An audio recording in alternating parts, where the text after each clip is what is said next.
얼마나 오래 사느냐보다 어떻게 행복하게 살 것인가가 인생의 중요한 목표가 된 시대. 여러분은 행복한 100세를 맞기 위해 어떤 준비를 하고 있나요? 오늘은 은퇴가 두렵지 않은 금퇴족 주인공을 찾아갑니다. 저로 오세요. 많이 많이 오세요.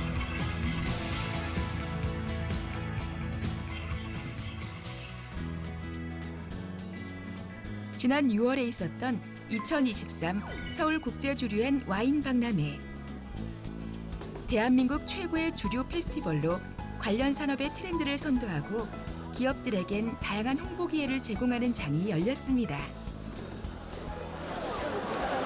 이건 드셔보셨나요? 이게 우리 양조장의 시그니처예요. 와인 맛이 나는 탁주입니다. 펀딩 1600% 달성한 술입니다. 아주 특별한 맛입니다. 흑미 찹쌀로 빚은 술. 그런데 유난히 눈에 띄는 한 전통주 부스.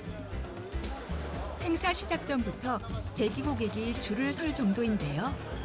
진짜 맛있고 와인 맛이 나는 탁주라고 하셨을 때는 살짝 이게 어떻게 탁주에서 와인 맛이 날 수 있지 했는데 진짜 과실 맛이랑 잘 익은 맛이 너무 잘 나서 너무 좋았어요. 여기서 먹었던 것 중에 제일 맛있었어요. 다른 데 막걸리를 먹으면은 여기 막걸리가 계속 생각나요. 또 사러 온 거예요, 그래서. 안 사면 후회할 것 같길래 안 사러 왔어요. 오픈한 지 반나절 만에 완판 행진. 도대체 어떤 술이길래 이토록 반응이 뜨거운지 궁금합니다. 6병 남았습니다. 주류박람회는 워낙 손님들이 많이 오셔가지고 일찍 끝나요, 일찍. 자, 10병도 안 남았습니다, 이제. 이렇게 많이 구매해 주시고 맛있다고 해주시면 되게 뿌듯할 것 같으세요. 그렇죠. 그러니까 하루 종일 서서 떠들죠. 술 만드는 게 쉬운 일이 아닌데 이렇게 마시고 맛있다고 하면 좋죠. 오늘 가져온 중에는 이제 대상 받은 술 산정수 동정춘 막걸리가 제일 먼저 완판됐고, 그다음에 고양춘, 그다음에 주홍춘, 그런 순서로 오늘 판매가 됐어요. 물을 안고 있다는 이름처럼 예부터 물 좋기로 유명한 막걸리 마을. 그 중에서도 명성산의 병풍처럼 둘러싸인 우물 같은 산정호수 앞에 입소문 단단히 난 전통주 명인이 있습니다. 전국에서 가장 작은 양조장에서 술을 빚고 있는 전기보 씨. 세계 술들이 종류별로 다 있는 것 같아요. 네, 술에 관심이 많으니까 그 공항 면세점에 가면, 해외 갔을 때 제일 먼저 찾아보는 게 저 미니어처를 파는 곳이에요. 거기에 가장 대표적인 술들을 이렇게 샘플링 해놓은 거라서 그 나라의 특색 있는 술들을 알아보기에는 아주 좋아요. 그래서 유럽이나 남미 뭐 가는 데마다 이제 짬짬이 사서 모은 거죠. 술사랑 충분히 느껴지는 이곳. 사실 주인공에겐 도전의 공간이라는데요. 벌써 10년째 다양한 재료로 최상의 술 맛을 찾는 중이라고요. 이제 흑미를 넣어서 그래요. 흑미. 까만 쌀. 발효는 잘 된 것 같으세요? 아주 잘 됐어요. 이게 며칠 정도 이렇게 발효시키시는 거예요? 한 2달 됐어요. 잠시 집중해 주세요.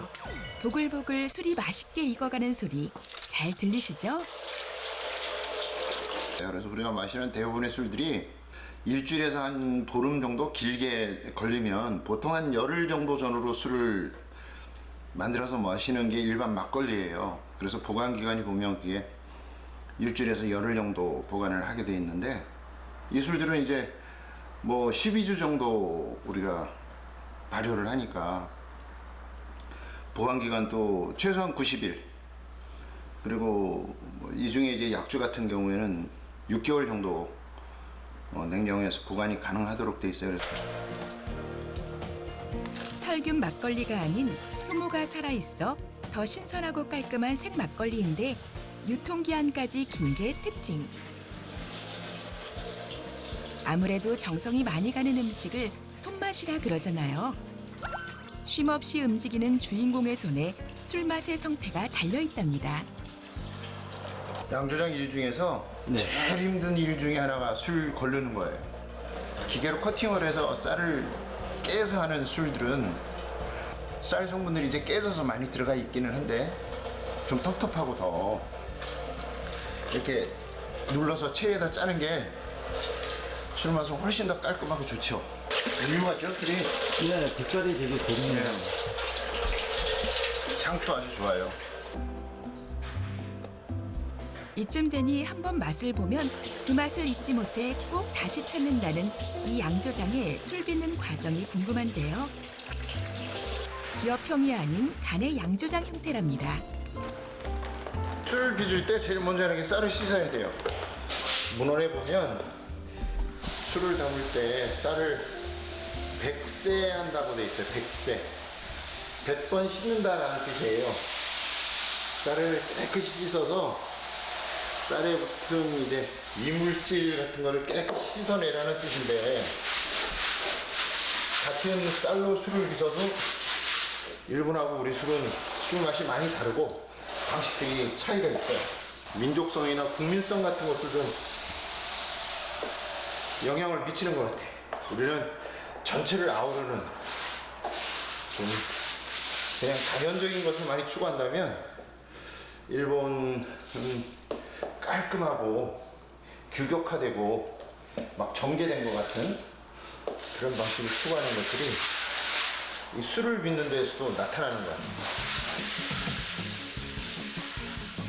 좋은 막걸리는 재료, 기술, 깨끗한 물, 세 가지 조건이 결정적인 역할을 한다고요. 물론 전통주 사업을 하기 위해선 소규모 주류 제조 면허증이란 자격이 반드시 필요하지만 주인공은 특히 무수한 경험에서 터득한 기술을 최대 경쟁력으로 꼽았는데요. 죽을 만들기 위해 가지고 가루낸 쌀을 찬물과 섞어서 국솥에 넣을 거예요. 근데 굳이 가루를 찬물에 섞는 이유는 이 쌀가루를 뜨거운 물에 그냥 넣으면 쌀이 뭉쳐요. 근데 찬물에 한번 풀어서 뜨거운 물에 넣으면 뭉치지 않고 잘 익어요. 지금 하는 이 방식은 일반 양조장에서는 쓰지 않는 방식이에요. 일반 양조장에서 이렇게 죽 만들고 하는 일이 없죠. 고두밥으로만 하는 데들은 술을 한 번만 빚는, 흔히 말하는 이제 발효를 한 번만 시키는 술을 단양주라 그러는데 우리가 마시는 대부분의 막걸리들은 단양주예요. 그러니까 그런 술은 굳이 죽으로 만들 이유가 없어요. 그냥 고두밥에다가 누룩을 넣고 물을 섞으면 되는데 지금 이제 우리가 빚는 술들은 적어도 2번 이상 빚는 술, 2양주, 3양주 이런 술을 빚기 때문에 2양주나 3양주를 빚을 때에는 첫 번째 빚는 술이 잘 만들어져야 돼요. 이게 첫 번째 빚는 술을 잘 만들려면 밥 형태보다는 죽 형태로 만드는 게 훨씬 더 발효가 잘 돼요. 수고스러운 전통 방식을 고수하는 탓에 기본 중의 기본인 여기까지의 과정만 해도 작업 강도가 남다르죠. 직화를 안 하고 이렇게 솥 형태로 해서 중탕식으로 하면 타지도 않고 적당하게 잘 익어요. 쌀 가루에다가 뜨거운 물을 부어서 죽을 만들었으니까 훨씬 더 힘들었어요. 근데 지금 이런데 솥이라도 들어와 있어서 엄청 편해진 거예요. 어떻게 신경을 쓰느냐에 따라서 술맛이 천차만별이라니 자발적 고생이라고 할까요? 죽을 익혀서 식히면 식은 죽에다가 누룩을 섞죠. 지금부터가 진짜 술맛을 내는 시간. 시중에 판매되는 대부분의 막걸리가 한 번만 발효하는 데 비해 주인공의 술은 밑술의 여러 재료를 조합해 한 번 혹은 2번의 덧술 과정을 더하기 때문입니다. 이게 뭐예요? 누룩. 쌀 누룩에 효모와 효소가 같이 있어서 다른 성분 없이 그냥 누룩만 가지고 술이 되거든요. 근데 그렇게 하려면 여기에 좋은 곰팡이가 붙어야 하는데 이 좋은 곰팡이는 자연에 많아요. 근데 여기는 이제 처음 내려와서 양조장 지으면서 누룩실을 만들었는데 처음 빚은 누룩이 너무 이쁘게 황국균이 잘 피어가지고 봤더니 이제 그 양조장 주변에 밤나무도 있고 뭐 거의 뭐 산속이다시피 산속이니까 거기서 많은 좋은 곰팡이들이 붙어서 정말 좋은 누룩이 됐어요. 그래서 어디보다 신경 쓰는 게 누룩실입니다. 장장 12주간의 전통주 제조 과정을 거치고도 끝이 아닙니다. 이 술이 몇 도인지 도수 측정을 해야 한다고요. 걸른 술들 알코올 도수를 측정해야 돼요.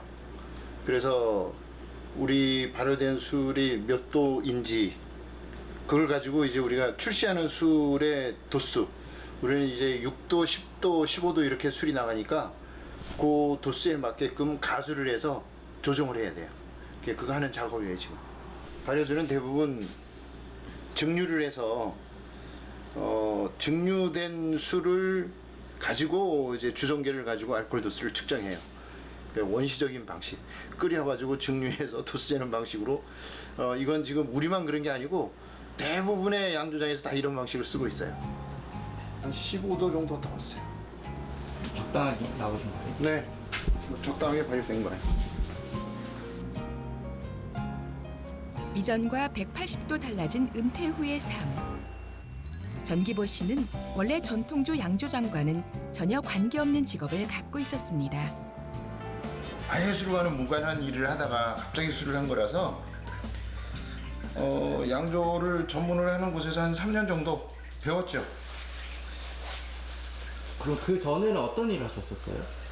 전에는 뭐 술하고는 술 마시는 거하고 상관 있는 일을 했죠. 술을 만드는 일과는 상관없는 대학 교수도 좀 했었고 금융기관에 한 24년간 근무하기도 했었죠. 그러면 은퇴하시고 이렇게 포천업을 자리 잡으셨어요? 그렇죠. 네.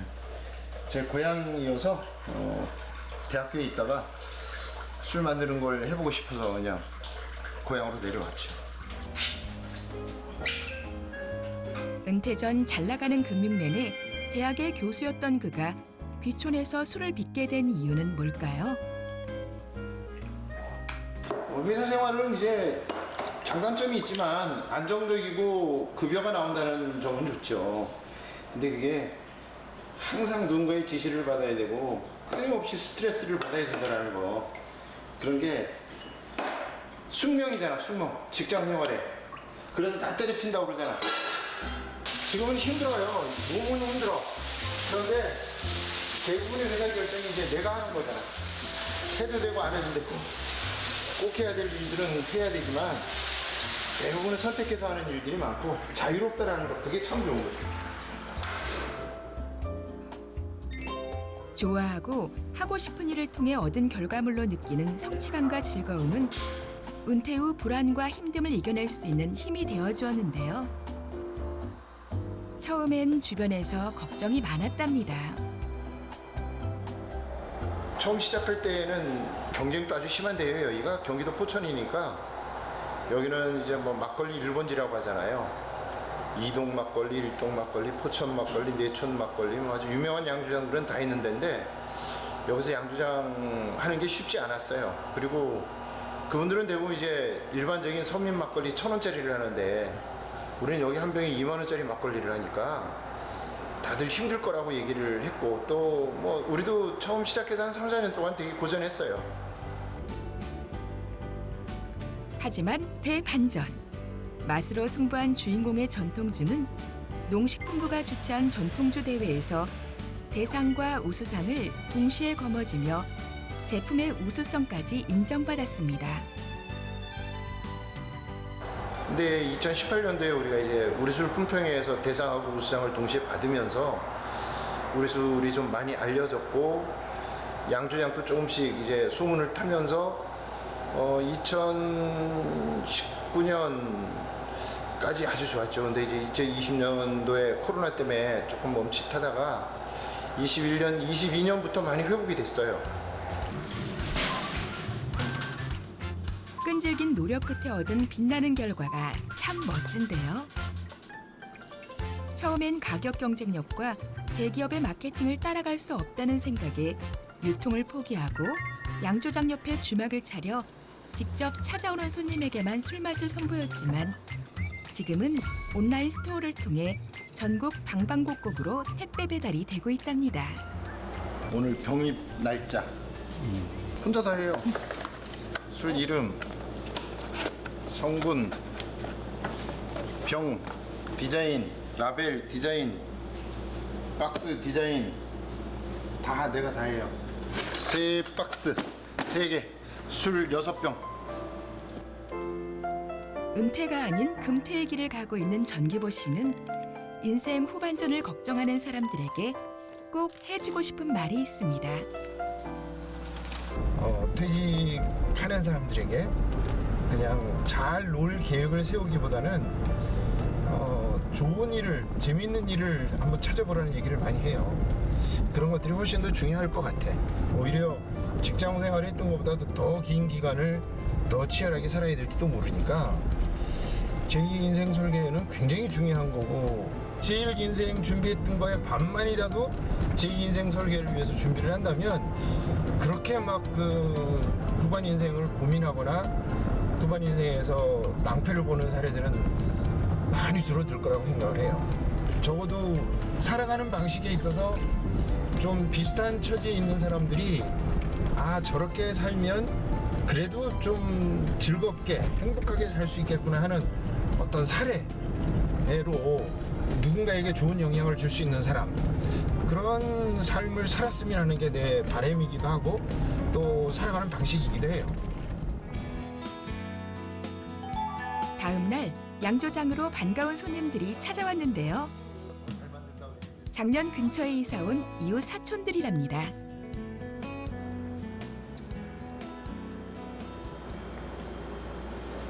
약간 심심하다는데 탁한 맛은 좀 덜하고 진짜 깔끔하네.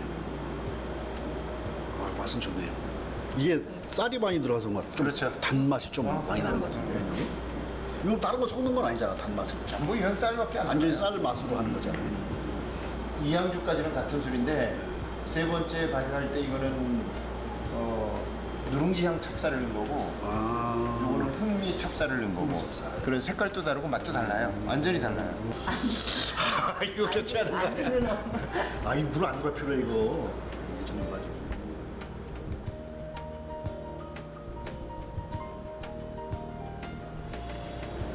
단맛이 좀 적당할 거예요. 드라이해요. 약간 그러네. 와인 맛이라는. 근데 그 덧술 담을 때 누룩을 섞어야 되는 거야? 쌀밥만 넣는 거예요? 쌀밥만 넣어야지. 누룩을 섞지 말고? 그렇지. 밑술 담은 다음에? 근데 양을 많이 하면, 쌀의 양을 좀 많이 하면 누룩을 넣어야 될 때도 있어요. 양을? 그 황금 비율이 1대1대1이라고 그랬잖아. 근데 처음 빚을 때 아예 쌀하고 누룩이 양을 같이 해버리면 두 번째 고두밥을 넣을 때 양이 많아지면 그만큼 누룩은 넣어줘야지. 갖다가 레시피를 공개를 안 할 거 아니야, 그지? 이 곰팡이가 뭐 밤나무꽃 술 빚는 방법에 대한 구체적인 상담까지 대화가 예사롭지 않은데요. 구력이 뭐 대단하시죠. 또 연구도 많이 하시고 그래서 개발도 많이 하셔서 뭐 상 같은 것도 많이 받고 그러셨어요. 그래서 이게 이렇게 배우려고 따라가려고 노력을 하는데 뭐 제가 갈 수 있는 자리가 아닌 것 같아가지고 욕심을 버렸습니다. 거기까지 가는 거는. 또 5년 정도는 따라다니면 아이고 5년을 어떻게 이걸 뭐. 인생 이모작으로 양조업을 꿈꾸는 사람들이 찾아오면 아낌없이 노하우도 알려주고 조언도 아끼지 않는다는 주인공. 양주장 하고 싶어 하시는 분들이 엄청 많죠. 이제 은퇴설계 강의하러 가서 양주장 얘기하면 다른 얘기 안 듣고 양주장 어떻게 하는지 물어보는 사람들이 훨씬 더 많아. 근데 양주장 뭐 은퇴 후 도전할 만한 직종 중에 하나죠. 근데 생각보다 만만치는 않아요. 충분한 준비하고 시작해야지. 지금 있는 양조장이 영업하는 데가 한 1,100개 되는데 130개 정도 면허 났다고 하니까 엄청난 거지. 그러니까 뭐 행사장 가보면 양조장 신규 양조장들 막 엄청 많이 나와요. 이제 문제는 그냥 재미로 하는 건 괜찮은데 그게 이제 생계가 걸린 일이 되고 또 하나는 이게 이제 투자가 따라야 되니까 그런 부분에 대한 것들을 잘 고민해서 시작을 해야지 그냥 기분으로 시작했다는 어려운 부분들도 분명히 존재해요. 네. 여기까지 올 수 있었던 건 주변의 지지와 도움이 큰 힘이 되었는데요. 특히 매일 아침 양조장에 쌀을 대주는 정미소 사장님은 초등학교 친구이자 막걸리처럼 아주 편한 친구 사이랍니다. 뿌듯하죠. 자랑스럽지. 아주 대단해 친구. 우린 지역 거 써야 돼요. 포천 것만 써야 돼요. 그래서 우리가 이제 면허가 지역 특산주 면허예요. 지역에서 나오는 농산물만 사용해서 술을 만들어서. 여기 처음 내려왔을 때 인허가부터 그 아는 사람이 있는 곳에 정착하는 게 굉장히 중요해요. 내가 내려온 나이가 50대 후반이니까 친구들이 다 이제 자리 잡고 했을 때 내려와서 돈 많이 받았죠, 친구들도. 이제 여기서 술이 나오면 저기다 넣고 또 오늘 숙성을 시키는 거야. 숙성을 시키면 술 맛이 이제 부드러워져. 어디 가는 거야? 이번에 엊그제 들어온 거야. 도수가 세지. 여기는 보통 나오면 70도 정도 나오지. 네? 그렇지. 안에 돌려야지. 현실에 안주하면 발전도 없다는 생각으로 주인공은 지금 양조장의 새로운 미래를 그리고 있습니다. 눌러부터 스카치 위스키가 오크통을 통해서 뭐 정체성을 확립한 것처럼 우리만의 국내산의 어떤 재료를 활용해서 이 증류주를 만들어 보면 어떨까 해서 몇 가지의 재료들이 지금 후보로 올라가 있는데 뭐 테스트 해본 결과에 의하면 꽤 괜찮은 증류주가 나오지 않을까 그런 예상을 하고 있어요. 지난 4월엔 2023년 농림축산식품부의 찾아가는 양조장 지원 사업에도 선정되었습니다. 뭐 환경 개선 관련해서 정부에서 4,800만 원을 지원하고 우리가 이제 1,200만 원을 자부담해서 금년도에 작업을 하고 내년도에도 이제 같은 방식의 작업이 있는데 우리가 4월 10일경에 선정이 됐어요. 지금 찾아가는 양조장의 이제 가장 큰 목적은 관광 상품화하는 거거든요. 지역 양조장을. 그런 관점에서 보면 우리 양조장은 지금 내부에 뭐 매장이나 양조장 시설은 나름대로 갖춰져 있지만 외형이 아직 뭐 관광 상품화하기까지에는 좀 갖춰야 될 것들이 좀 많이 있어요. 그래서 일단 우리가 현재는 탁주 쪽에 많이 집중을 하고 있는데 향후에는 증류주 쪽도 좀 많이 이제 관심을 가질 계획이고요. 그래서 아직 우리나라에는 그런 루프탑 형태의 증류소들이 없는데 당장 이제 루프탑을 좀 한번 지붕에다 만들 계획이고요. 그리고 양조장 외곽에는 체험 시설도 좀 확충을 하고 그다음에 뭐 장미 가든이나 아니면 포토존 같은 걸 많이 만들어서 오시는 분들이 양조장 내부도 구경하지만 외부에서 좀 같이 즐길 수 있는 그런 관광 상품화하는 쪽에 좀 집중할 계획입니다. 오랜 전통과 역사 속에 새로움을 더해나가는 전기보 씨에게 뜨거운 박수를 보냅니다. 내년이 우리가 10주년이 되는 해예요. 10주년이 되는 해는 처음 시작보다는 좀 많이 좋은 모습이었으면 좋겠고 지금보다 10년 뒤 20주년에는 좀 뭐 대한민국이 최고는 아니지만 대한민국을 대표하는 특색 있는 술을 만드는 양조장으로 자리매김하고 싶은 게 이제 목표입니다. 우리 곁으로 성큼 다가온 100세 시대. 더 늦기 전에 저만치 미뤄뒀던 자신의 미래와 마주하고 인생의 시간표를 다시 짜야 합니다. 준비한 자만이 행복한 노후를 여는 열쇠를 손에 쥘 수 있을 테니까요. 더불어 국가도 함께 힘을 보태겠습니다.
네.